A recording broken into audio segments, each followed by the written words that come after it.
বক্তব্যের শুরুতে একটি বিষয় দৃষ্টি আকর্ষণ করছি। আপনারা সকলেই জানেন, আমরা ইসলামী বিশ্ববিদ্যালয়ে শুধু মুসলিম শিক্ষার্থীরা পড়াশোনা করি না, এখানে আমাদের সাথে হিন্দু, বৌদ্ধ, খ্রিস্টান, ক্ষুদ্র নৃগোষ্ঠী সহ সকল সহপাঠীরা আছে।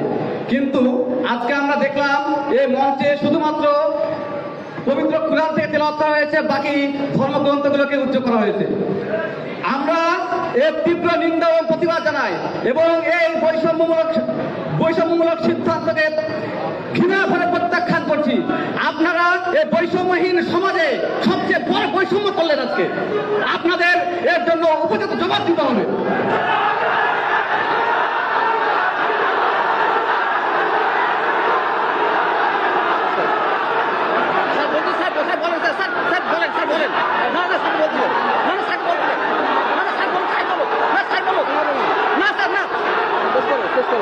আমরা অসম্ভব অসম্ভব না স্যার, না আমরা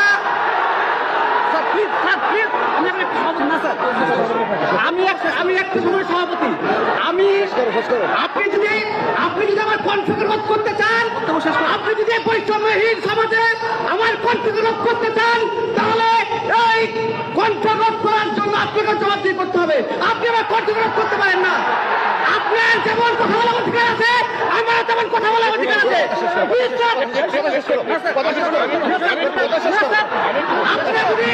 আপনারা আমার কণ্ঠকে রোধ করবেন মানে আপনাকে জবাবদিহি করতে হবে।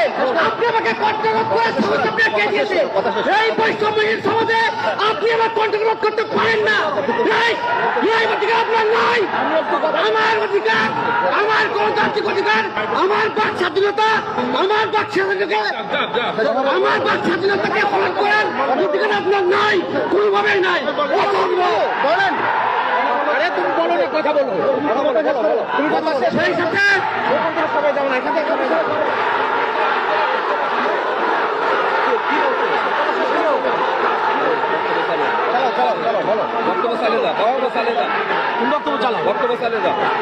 তুমি ডিফেন্স দিও না, তুমি কথা বলো।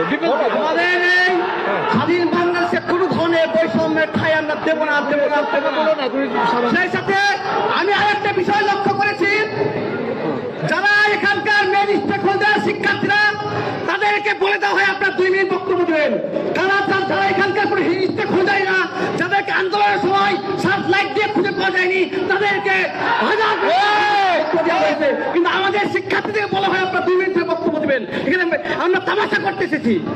আচ্ছা, তুমি শেষ করো। সংগ্রামী সহযোগিতা বন্ধুগণ, ধন্যবাদ জানিয়ে শেষ করো।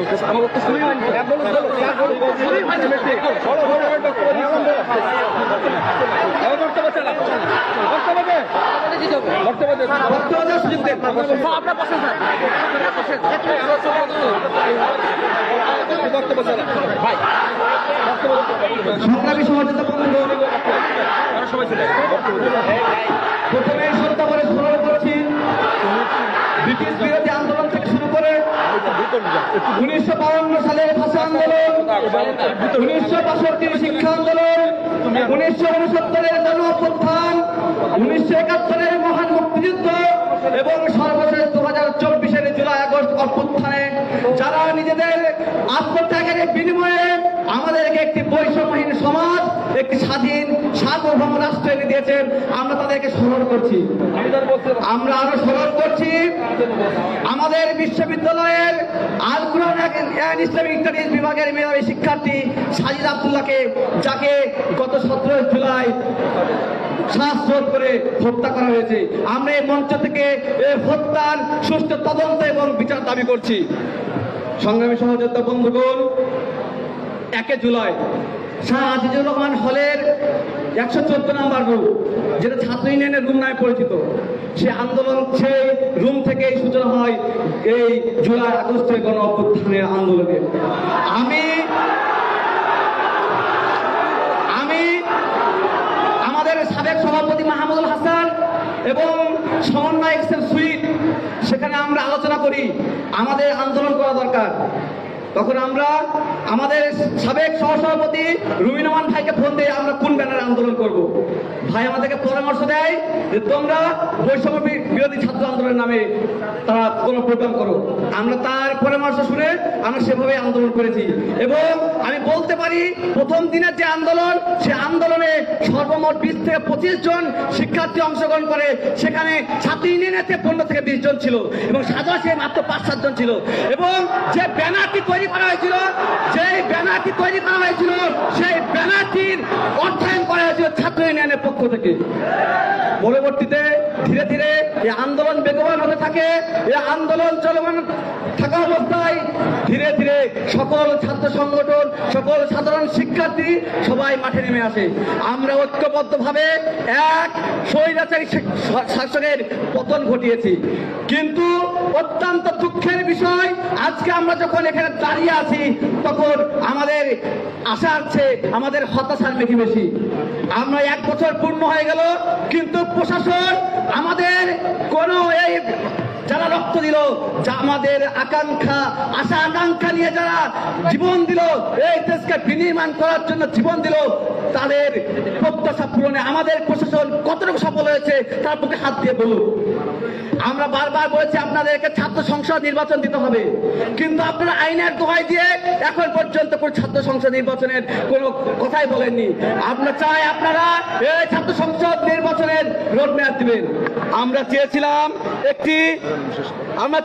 একটি গণতান্ত্রিক পরিবেশ, যেখানে সকলেই তার নিজের স্বাধীনতা অনুযায়ী বাক স্বাধীনতা প্রকাশ করে নিজের মতামত প্রকাশ করতে পারবে।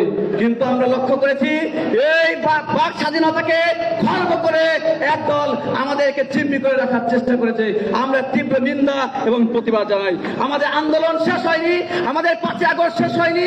আমরা যেমন ঐক্যবদ্ধভাবে 5ই আগস্টে সকল ছাত্র সংগঠন একসাথে সাধারণ শিক্ষার্থীরা সহ আমরা যারা মাঠে আন্দোলন করে স্বৈরাচারের পতন ঘটিয়েছি, এই দায়িত্ব আমাদের কাঁধে। আমরা আবারও ঐক্যবদ্ধভাবে সকলের সহযোগিতায় আমরা আমাদের অধিকার আদায় করে নিব। সর্বশেষ লাখো শহীদের রক্ত পতাকা হাতে ছুটে এসেছে যে উত্তরাধিকার, সেই উত্তরাধিকারের কাছে চাপিয়ে এই ক্যাম্পাস, এই বাংলাদেশ রুখে দাঁড়াবে, বারবার রক্ষা করবে আমাদের ইতিহাস, আমাদের গর্বের পরম্পরা। আমরা জানি, আমরা বিশ্বাস করি। ধন্যবাদ সকলকে।